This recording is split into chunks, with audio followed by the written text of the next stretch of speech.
Welcome sa panibagong episode ng Scoreline Podcast, Drawing the Line, one score at a time.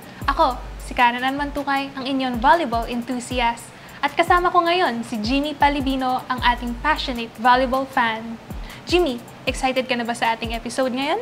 Siyempre naman, Kai. Ang dami nating pag-uusapan.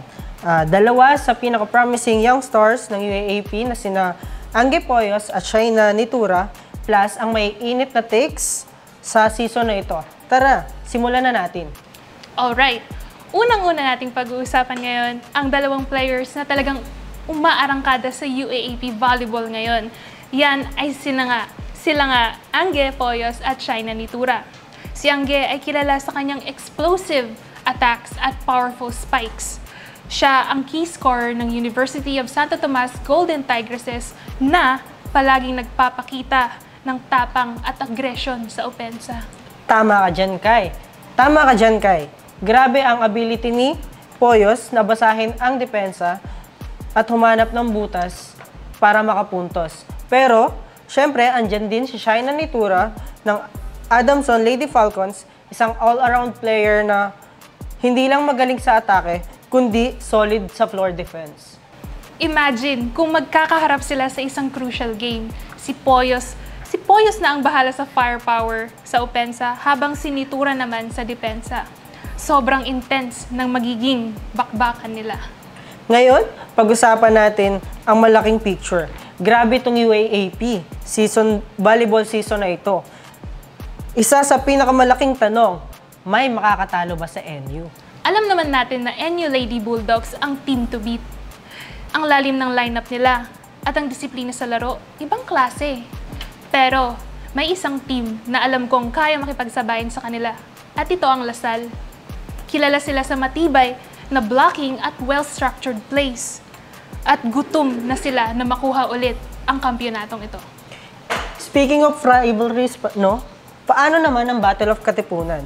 Kahit hindi sila top contenders ngayon, siguradong mainit ang laban ng Ateneo at UP. Totoo yan. Rebuilding stage ang Ateneo. Pero may mga batang players silang gustong magpakilala.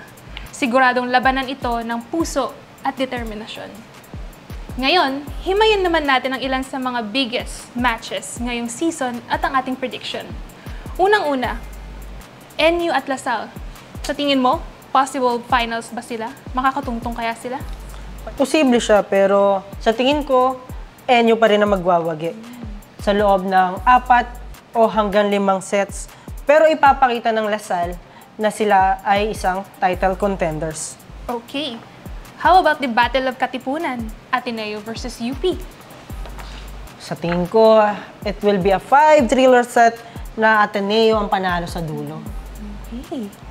Oh, how about this? Makakapasok kaya sa Final 4 spot, FEU versus UST?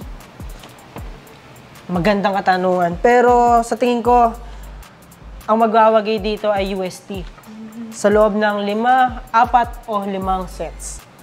Lalong-lalo na pag magpapakita ng solid na performance si Poyos. Okay. At syempre, huwag nating kalimutan ng ibang rising stars bukod kina Poyos at Nitura. May mga bagong pangalan mula sa UST at Lasal na pwedeng sumabog sa season na ito. So, big question. Sino sa tingin mo ang aabot sa finals? Sa tingin ko, tulad nung nakaraan, NU at Lasal. Pero hindi ako magugulat kung may underdog team na makakapasok at magpapashock sa atin tulad ng FEU at UST. Solid picks. NU pa rin ang heavy favorite. Pero alam mo naman sa UAAP, anything can happen. At dyan, nagtatapos ang ating episode ng Scoreline Podcast, Drawing the Line, one score at a time. Salamat sa pakikinig at sa pagbabahagi ng excitement sa UAAP Volleyball. Kung nagustuhan nyo itong episode na ito, don't forget to follow us for more volleyball updates and hot takes. Magbabalik kami sa susunod na episode. Hanggang sa muli, keep the volleyball passion alive at magkita-kita tayong muli sa Scoreline Podcast. Bye-bye!